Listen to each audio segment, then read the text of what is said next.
প্রশ্রয় দিও না। আমাদের যে প্রত্যেকটা কথা ঠাকুর তার বাণীতে এবং সত্যানুসরণ গ্রন্থে লিখে দিয়ে গেছেন, সেগুলো ঠিক ঠিক পালন করলে আমাদের জীবনে কখনো কোনো ভুল হবে না।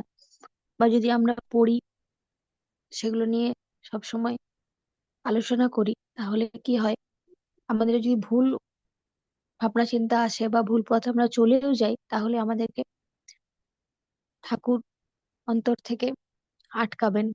আর সেই বাণী, সেই কথা মনে পড়ে যাবে, যার মধ্যে দিয়ে আমরা কখনোই ভুল করতে পারবো না।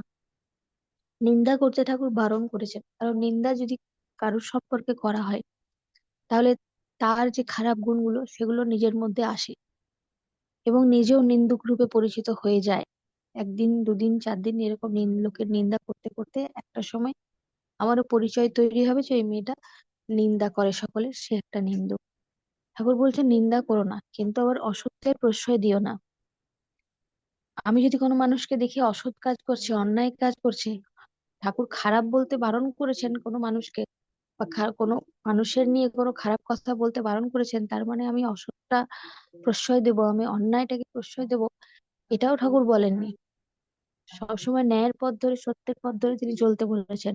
তো সেই জায়গায় আমি সেই মানুষটার, একটু আগে যে দাদাভাই বলছিলেন ইষ্ট প্রসঙ্গ, যে তাকে শোধরাতে হবে, তো অবশ্যই যেই মানুষটি ভুল করছে তার থেকে দূরে না বলে তার সামনে তাকে আলাদা করে ডেকে বলতে হবে যে তুমি এই ভুলটা করো না, বা এই এই ভুলটা হচ্ছে, এই ভুলের থেকে ক্ষতি হতে পারে।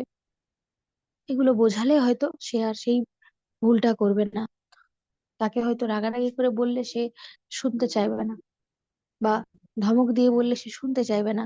সে ভাববে সে নিজে যেটা করছে সেটাই ঠিক করছে। তাকে বুঝিয়ে বললে অবশ্যই, ঠাকুর মিষ্ট ভাষায় কথা বলতে বলেছেন, তো ভালোভাবে বললে নিশ্চয়ই তিনি বুঝবেন। কিন্তু আমাদেরকে কারোর সম্পর্কে খারাপ কথা বলা যাবে না, এই ভাবনা নিয়ে আর আমি একটা অন্যায়কে প্রশ্রয় দিচ্ছি, সেটা হচ্ছে আমার নিজের চরম ভুল। বা আমরা যদি এই কাজ করে থাকি, তো আমাদের একটা চরম ভুল। তো এই ভুল থেকে আমাদেরকে সবসময় দূরে থাকতে হবে। কোনো মানুষ যদি কিছু ভুল করে থাকে, তাকে অবশ্যই ঠিক করে দেওয়াটাই আমাদের কাজ। ঠাকুরের পথে নিয়ে আসা, সত্যের পথে নিয়ে আসা, ন্যায়ের পথ ধরে চলা এবং অন্যকে চালানো, সেটাও আমাদের একটা ইষ্ট কাজের মধ্যেই পড়ে। একটা ছোট উদাহরণ বলি।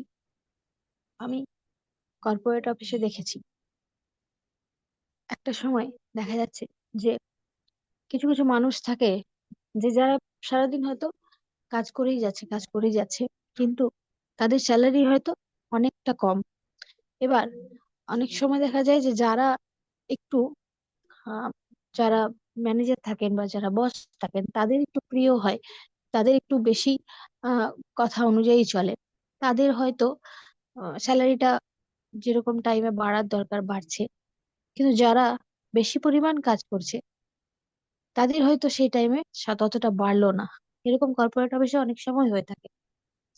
তো সেই যে অন্যায়টা, তখন কি হয়, যারা সেই বসের বা ম্যানেজারের প্রিয়, তারা অনেক সময় কি হয়, নিজেদের স্বার্থ রক্ষার জন্য বা নিজেদের ভালোটার জন্য হয়তো সেই প্রতিবাদটা করে না।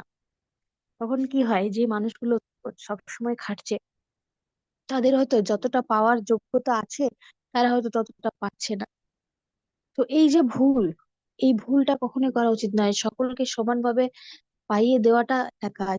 যে যতটা করছে তার পরিশ্রমে যদি সে দামই না পায়, তাহলে তার পরিশ্রমটা বৃথা হয়ে যায়। সে একটা সময় ভেঙে পড়ে, মনের দিক থেকে সে দুর্বল হয়ে পড়ে, যে যে তার কাজের কোনো দাম নেই, বা তাকে কেউ শ্রদ্ধা সম্মান কিছুই করে না। তো এরকম অনেক জিনিস আমরা দেখতে পাই। একটা ছোট উদাহরণ বললাম, যেটা আমার চোখে পড়া। তো এই ছোট ছোট জিনিস, এইরকম ধরনের অন্যায় কখনোই প্রশ্রয় দেওয়া ঠিক নয়। সকলকে সমান অধিকার পাইয়ে দেওয়া দরকার। তাই ঠাকুরের কথা অনুযায়ী আমরা যদি চলি, তাহলে আমরা সবসময় সৎ থাকবো, ন্যায়পরায়ণ থাকবো, মানুষকে ভালোবাসবো, এবং কেউ ভুল করে থাকলে তাকে সেটা শুধরে দেওয়ার চেষ্টাও করব। কিভাবে শুধরে দিতে হয় সেই রাস্তাটাও বলে দেব, যদি আমাদের সঠিক জানা থাকে।